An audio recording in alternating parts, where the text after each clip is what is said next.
कल से हमारे भैया को बुखार आ रहा है कि भैया को हमारे कुछ हो जाएगा तो हम भी यहीं पर अपनी जान दे देंगे। यहाँ के अधिकारी कल से कोई यहाँ देखने तक नहीं आया कि कैसा है या क्या। तक इतनी रात हो गई, अभी तक कोई अधिकारी हम लोगों से कोई हाल नहीं पूछने आया। और आज दोपहर में हमारी एक बहन ममता देवी भूख हड़ताल में बैठी थी, जो अचानक से बेहोश हो गई। उन्हें की वजह से यहाँ मेरी मृत्यु तक भी हो जाए तब भी मुझे कोई अफसोस नहीं है। मैं यही करवत निवेदन करती हूँ कि अगर जो मेरी भूख की वजह से मौत होती तो मेरी समाधि यही बना दी जाए।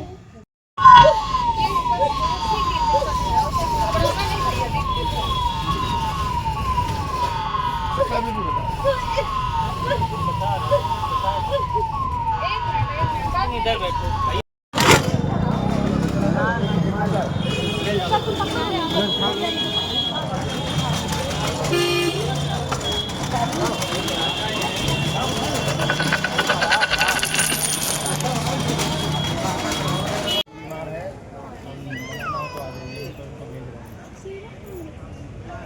महिला एक है।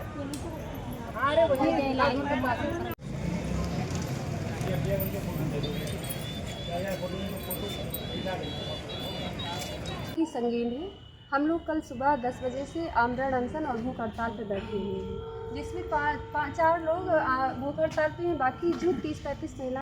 आज क्या हुआ, सुबह कल से बैठे हुए हैं, आज तक इतनी रात हो गई, अभी तक कोई अधिकारी हम लोगों से कोई हाल नहीं पूछने आया। और आज दोपहर में हमारी एक बहन ममता देवी आमरण भूख हड़ताल में बैठी थी, जो अचानक से बेहोश हो गई। उन्हें जिला अस्पताल की एम्बुलेंस को बुला के उन्हें जिला अस्पताल में भर्ती करवाया गया। आज तक ऐसा हमने कभी नहीं देखा था, इतिहास में ऐसा कभी नहीं हुआ है कि एक भूख हड़ताल को तोड़वाने हॉस्पिटल में डॉक्टरों द्वारा भूख हड़ताल तोड़वाई जाए। अब आज तक इतिहास देकर नहीं तोड़वाया गया है भूख हड़ताल। आज पहली बार ऐसा हुआ है, क्योंकि यहाँ के प्रशासनिक सारे सो रहे हैं।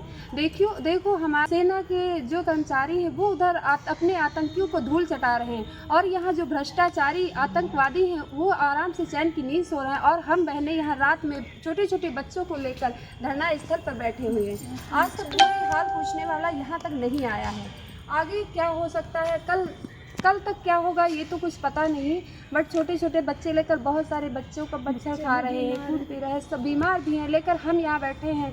ऐसे जिला प्रशासन पे थू है, क्योंकि पता नहीं कहाँ वो चैन की नींद सो रहे हैं। कैसे सो रहे हैं जब हम बहनें यहाँ जग रहे हैं, मच्छरों के बीच में पड़े हैं, और वो एसी कूलर की हवा खा के कैसे चैन की नींद सो रहे हैं।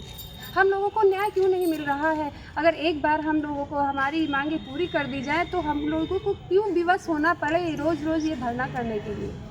अभी कई बार कुछ बातचीत हुई, कुछ अधिकारियों ने यहाँ संज्ञान लिया, और जब महिला बीमार हुई तो कोई अधिकारी आए या आप लोग ही लेकर गए? नहीं, कोई अधिकारी यहाँ पर नहीं आया था। एलआई वाले आते हैं, वो यहाँ की सूचना लेकर अपने वहाँ हर अधिकारी उच्च अधिकारी के पास पहुँच जाते हैं, बट यहाँ कोई अधिकारी नहीं आया। और जब एम्बुलेंस आई थी उसका सायरन बज रहा था। जब एम्बुलेंस का सायरन बजता है तो शायद दूसरे गांव तक खबर होती है। हमारे जिला प्रशासन को कोई खबर नहीं हुई है, जो वो यहाँ तक आकर के धरना स्थल तक आकर के कोई हाल पूछ लेता है। तो आप भी भूख हड़ताल पे हैं? जी हाँ, हम भूख हड़ताल पे बैठे हैं और तब तक बैठे रहेंगे जब तक हमें न्याय नहीं मिलेगा। क्या नाम आपका? मेरा नाम मोनिका सिंह है।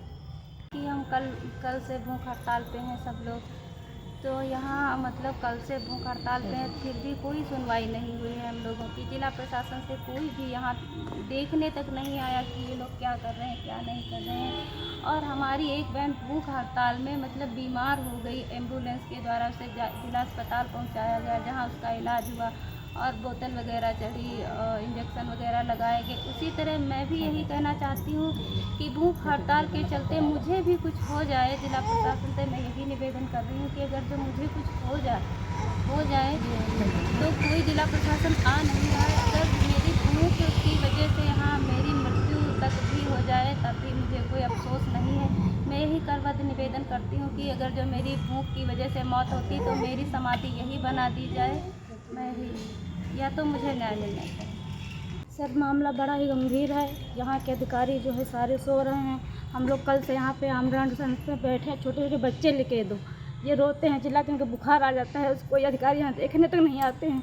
कल से हमारे भैया को बुखार आ रहा है कि भैया को हमारे कुछ हो जाएगा तो हम भी यहीं पर अपनी जान दे देंगे। यहाँ के अधिकारी कल से कोई यहाँ देखने तक नहीं है कि कैसा है या क्या हो रहा क्या नहीं। रात में अपने भैया को दूध और बिस्किट वो पानी बिस्किट मिला के पिलाया, अब यहाँ पे दूध कुछ नहीं, रात में नहीं व्यवस्था थी।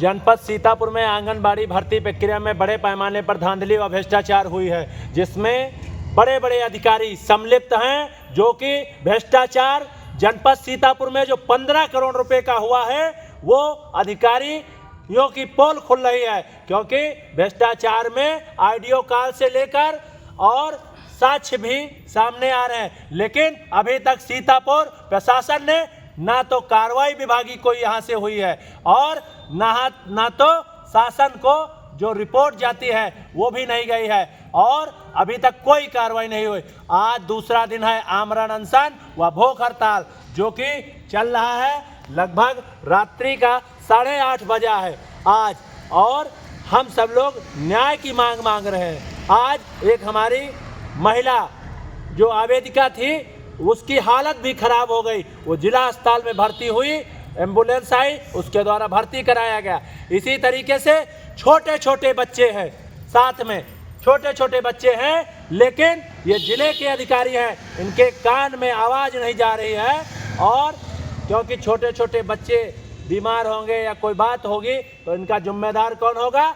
ये जिला प्रशासन के लोग जिम्मेदार होंगे, क्योंकि भ्रष्टाचार आंगनबाड़ी भर्ती प्रक्रिया में किए हैं और साक्ष्य भी मिल रहे हैं, कार्रवाई नहीं हो रही, उल्टा धमकाने का काम कर रहे हैं। लगातार कई शिकायतें मिली हैं लेकिन कार्रवाई नहीं हो रही है, अभी तक कोई कार्रवाई नहीं हुई। मेरी यह मांग है और हम ये जो आमरण अनशन या भूख हड़ताल है ये चलता रहेगा। और हम तो ये भी कह रहे हैं, अगर कोई भी बात होती है तो या हमको या इन किसी भी बहन को, तो ये जिला प्रशासन के अधिकारी जिम्मेदार होंगे व सीडीपीओ कार्यालय के बाबू व सुपरवाइजर, ये सब जिम्मेदार होंगे। डीपीओ सीडीपीओ जो भी हैं सभी जिम्मेदार होंगे। लोग यहाँ कल 6 तारीख से आज दूसरा दिन हुआ है भूख हड़ताल पे, जो आंगनबाड़ी भ्रष्टाचार के जो धरना यहाँ हो रहा है। अभी तक कोई अधिकारी हम लोगों की खबर नहीं लेने आए हैं कि सब कैसे हैं कैसे नहीं हैं। और हमारे पुष्पेंद्र भैया जो नेतृत्व कर रहे हैं हमारे लिए, बेचारे कल से पानी तक नहीं घूटा, लार तक नहीं गई है उनके हृदय के अंदर, फिर भी हम लोगों के लिए इतना लड़ रहे हैं, न्याय मांग रहे हैं। लेकिन इन भ्रष्टाचारियों को कोई यहाँ के अधिकारी और कोई उनकी जांच और पड़ताल और कोई कार्रवाई नहीं कर रहे हैं। इन जो डीपीओ हैं सीडीपीओ हैं इन पर सख्त कार्रवाई की जाए और जो हमारी बहनों को न्याय नहीं मिला है उनको न्याय दिलाने